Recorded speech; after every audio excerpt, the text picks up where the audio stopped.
नमस्कार मित्रों। नमस्ते। आज सावन की पूर्णिमा है और आपको आज के दिन का महत्व तो पता ही है। आज हम लोग रक्षाबंधन का त्यौहार मनाते हैं और ये मेरी बिटिया संस्कृति सिंह है। इसका एक प्रश्न है। प्रश्न यह है कि रक्षाबंधन का जो महत्व है, किताबों में लिखी हुई है, कहानियां हैं इससे जुड़ी हुई बहुत सारी। उन कहानियों को इसने पढ़ा है, कुछ सुन भी रखा है। इसका प्रश्न यह है कि वर्तमान में, आज के समय में, आधुनिकता के इस दौर में रक्षाबंधन का क्या महत्व है। आज जब प्रत्येक व्यक्तिनिष्ठ होता जा रहा है, परिवार का महत्व खत्म होता जा रहा है, पारिवारिक संस्था तहस नहस हो रही है, सामाजिक व्यवस्था सिर्फ नाम मात्र का रह गई है, तब भी हम त्योहार मनाते हैं। और इन त्योहारों का वर्तमान परिप्रेक्ष्य में क्या महत्व है, इससे क्या फ़ायदा उठाया जा सकता है, इसी पर मैं कुछ बातें करने जा रहा हूँ, ताकि इसकी समझ में ये बात आ जाए कि इस राखी का महत्व क्या है। इसने भी अपने भाई को राखी बांधी, मैं भी अपनी बहनों के द्वारा भेजे गए राखी को अपने हाथों में बांधा हुआ हूँ। आज पहली बार कुछ कारणवश हम सभी भाई बहन एक साथ नहीं हैं। अगली बार फिर हम लोग बहुत उत्साह से, धूमधाम से एक साथ मिल कर के रक्षाबंधन का त्यौहार मनाएंगे। अभी 1 वर्ष तक हम लोग कुछ उत्साह के साथ कुछ त्यौहार वगैरह नहीं मना पा रहे हैं। तो रक्षाबंधन का वर्तमान में क्या उद्देश्य है? जैसा कि मैंने कहा कि परिवार अब न्यूक्लियर फैमिली से सेल्फ सेंटर्ड हो गया है, सेल्फ सेंटर्ड फैमिली हो चुका है। सेल्फ सेंटर्ड का मतलब यह है कि जो भाई है या जो भाभी है, उसकी नज़र में बहुत कम, हालांकि अभी बहुत कम लोग ही ऐसे हैं, या हो सकता है अधिक लोग हों, मुझे नहीं पता, बट मैं जैसा महसूस करता हूँ कि उनको लगता है कि त्यौहार का मतलब यह है कि बहनें आई, राखी बांधी, उसको कुछ गिफ्ट दिए, बात खत्म हो गया। ऐसा होता नहीं है। त्यौहार के बहाने हम लोग मिलते जुलते हैं। आप यह जान लीजिए कि अपने जीवन में सबसे लंबे समय तक साथ रहने वाला अगर कोई है तो वह सहोदर भाई या सहोदर बहन ही है, जिसके साथ हम लंबे समय तक एक लंबी पारी अपनी जिंदगी का खेलते हैं। कैसे?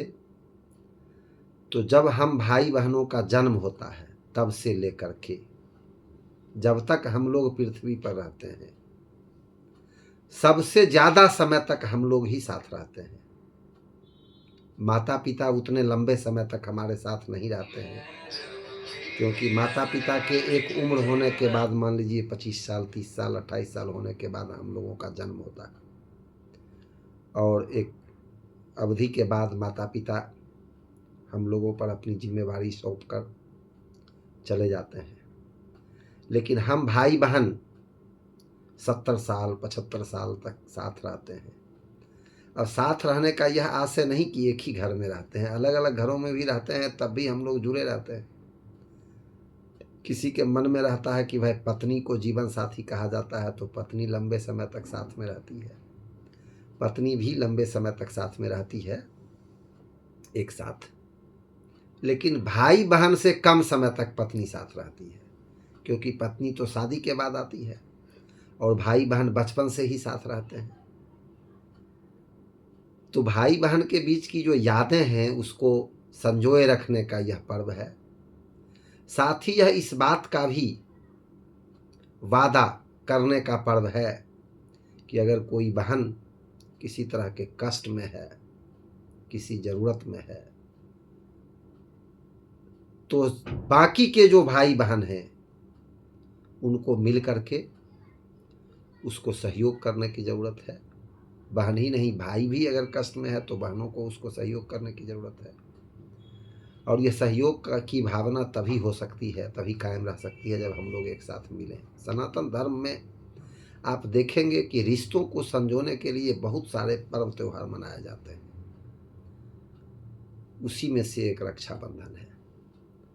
तो रक्षाबंधन के दिन भाई बहन को जो रक्षा का देता है वचन, उसका मतलब ये हुआ कि बहन को अगर कभी ज़रूरत होगी, क्योंकि कुछ दिन के बाद बहन और भाई अलग अलग घरों में चले जाते हैं। ऐसा कहना बिल्कुल ठीक नहीं है कि अलग अलग हो जाते हैं, अलग अलग घरों में रहने लगते हैं। इसके पीछे तर्क यह है कि एक घर में बहुत सारे लोग एक साथ रहना अभी के समय में ठीक नहीं होता है, नहीं हो पाता है। इसलिए बहनों की जब शादी होती है तो वो अलग घर में जाते हैं, इसी परंपरा है। और भाई भाई की भी जब शादी होती है तो वो अलग अलग घरों में रहने चले जाते हैं, अपने अलग अलग घर बनाते हैं, अपने अलग अलग फ्लैट लेते हैं। अभी सारी कल्चर में माता पिता उनमें से किन्हीं लोगों के साथ, अगर 2-3 भाई हैं तो उनके साथ रहते हैं, किसी एक भाई के साथ, एक भाई हैं तो उनके साथ रहते हैं, बहन हैं तो बहन के साथ भी जाते आते रहते हैं। माता पिता को ये पूरी स्वतंत्रता होनी चाहिए, और होती भी है कि वह जहाँ जितना दिन रहना चाहें वहाँ रहें, खुश रहें। तो ये सारी व्यवस्था है। मतलब सनातन धर्म में इतने सारे त्योहार इसलिए मनाए जाते हैं ताकि मतलब रिश्तों को संजो के रखा जाए। बिल्कुल बिल्कुल, सनातन धर्म में इतने सारे जो त्यौहार हैं वह रिश्तों को संजोने के लिए, तुम देखोगे भाई बहन के रिश्ते के लिए रक्षाबंधन है, पति पत्नी के रिश्तों को संजोने के लिए, उसको प्रगाढ़ता के लिए तीज और ये करवा चौथ है। माता पिता के लिए देखते हो मातृ दिवस पितृ दिवस मनाए जाते हैं, नहीं, या मान लो पितृपक्ष होता है जिसमें हम अपने पूर्वजों को याद करते हैं। बच्चों के लिए अलग अलग पर्व त्यौहार होते हैं, जैसे मान लो दुर्गा पूजा होता है या मान लो छठ होता है। तो इसमें छुट्टियां भी इसीलिए होती हैं, लंबी छुट्टियां जो होती हैं, स्कूलों में लंबी छुट्टियां होती हैं या कई जगह जो छुट्टियां होती हैं, उसका क्या कारण है? ताकि परिवार एक साथ हो, बच्चे हाँ, मतलब इन छुट्टियों में बच्चे अपने रिलेटिव्स के यहाँ, अपने दादा दादी के यहाँ, मान लो अभी जो दौड़ है, लोग नौकरी करते हैं, शहरों में रहते हैं, दादा दादी दूसरे शहरों में हैं, अंकल आंटी दूसरे शहरों में हैं, नहीं, नाना नानी दूसरे शहरों में है, मामा मामी दूसरे शहरों में है, मौसा मौसी फुआ फूफा अलग अलग शहरों में है। पहले क्या होता था कि सब लोग एक ही साथ एक ही घर में, हाँ, ज्वाइंट फैमिली में एक ही गांव में रहते थे, दादा दादी चाचा चाची ये सब लोग एक साथ रहते थे। अब क्या है कि सब लोग अलग अलग जगह पर रहते हैं, क्योंकि ऐसी परिस्थिति बनी। अभी का जो दौर है उसमें ज्वाइंट फैमिली तो रहा नहीं, न्यूक्लियर फैमिली हो गया। न्यूक्लियर फैमिली तक तो ठीक था, व्यक्तिनिष्ठ पर्सनलाइज्ड फैमिली हो गया। पर्सनलाइज्ड मतलब ये है, मुझे तो आश्चर्य होता है अभी के दौर में, मैं कुछ लोगों को जानता हूँ पति पत्नी दोनों नौकरी करते हैं, और जब मॉल में जाते हैं तो आश्चर्य होता है कि पति जो है अपना खर्च खुद करता है, पत्नी अपनी खर्च खुद करती है। ऐसा होता है? बिल्कुल ऐसा ही होता है। पत्नी अगर कुछ सामान खरीदेगी तो अपने क्रेडिट कार्ड से पैसे देगी या अपने डेबिट कार्ड से पैसे देगी, पति अगर खरीदेगा तो पति अपने डेबिट कार्ड से पैसा देगा। मतलब अपने अपने पैसे से अपना अपना सामान बिल्कुल, ऐसे मैं ऐसे परिवार को भी जानता हूँ कि मान लीजिए महिलाएं भी नौकरी करते हैं, पुरुष भी नौकरी करते हैं, तो महिलाओं से संबंधित जो काम है उसको करने के लिए जो मेड रखी जाती है, उसका वेतन महिला जो उस परिवार की है वह अपने वेतन के पैसे से देती है। और जो पुरुष हैं उनके बदले जो काम करने वाला आदमी है या उनका जो कुछ काम है उसके बदले पैसे पुरुष देते हैं। तो इस तरह की भावनाएं अभी डेवलप कर चुकी हैं। तो आप व्यक्तिनिष्ठ, मैंने इसी चीज़ को कहा। न्यूक्लियर फैमिली तक तो ठीक था, कम से कम पति पत्नी बच्चे यहाँ तक लोग होते थे। अभी तो स्थिति यह है कि व्यक्तिनिष्ठ, पत्नी अपने बारे में सोचती है, पति अपने बारे में सोचता है, बच्चा भी अपने बारे में सोचता है, और दोनों मिलकर भी बच्चों के बारे में कभी कभी नहीं सोचते हैं। कभी एक व्यक्ति मतलब जैसे पति बच्चा के बारे में सोच रहा है तो किसी दूसरे त्योहार में पत्नी को बच्चा के बारे में सोचना होता है। मतलब बारी बारी ऐसे करके। हाँ, लेकिन ऐसे बहुत कम परिवार में जहाँ ऐसा होता है, बट आने वाले समय में ऐसा होगा, खूब होगा, धड़ल्ले से होगा। तो हमारा समाज, हमारी व्यवस्था तभी तक बंधी हुई है, तभी तक बनी हुई है जब तक ये सारी चीज़ें पूरी तरह नहीं आई है। हम पाश्चात्य देशों की व्यवस्था की ओर बढ़ रहे हैं और हम उसको अपना विकास समझते हैं, लेकिन असल में वह विकास नहीं है। हम लोग विनाश की ओर जा रहे हैं, वह विनाश है। आज भी बहुत सारा लोग होगा, बहुत सारा भाई होगा, बहुत सारी बहनें होंगी जो अपने अपने घरों में होंगी। हो सकता है उनके बीच बातचीत भी नहीं होता हो, ऐसे भी लोग हैं समाज में। लेकिन ठीक है, जो जैसे हैं। और इस तरह के सबसे आश्चर्य की बात क्या है जानती हो? क्या? इस तरह के जो लोग होते हैं वो अपने आप को एलिट समझते हैं, अपने आप को एलिट क्लास का आदमी समझते हैं। एलिट क्लास का आदमी मतलब हम काफ़ी हाई स्टैंडर्ड आदमी हैं, हम इन सारी बातों में विश्वास नहीं करते हैं। वो कहाँ विश्वास करते हैं? क्लबों में जाने में। मतलब क्लब में जाएंगे, नाचेंगे गाएंगे, दूसरे के साथ नाचेंगे, अपने परिवार के साथ नहीं बैठेंगे। मतलब अपने परिवार के साथ नहीं रहना और किसी के साथ घूमेंगे ऐसे और दूसरे लोगों के लिए तुम देखोगे, दूसरे लोगों के लिए उनके मन में दिखावे के लिए बहुत बड़ा स्नेह, एकदम पूरा स्नेह उड़ेल देंगे 2 मिनट में जैसा लगेगा। और जैसे ही उसके अपने परिवार का कोई आदमी आ जाता है तो लगता है कि देवराज इंद्र वाला बड़ा वज्र उसी के ऊपर पड़ गया। कलयुग।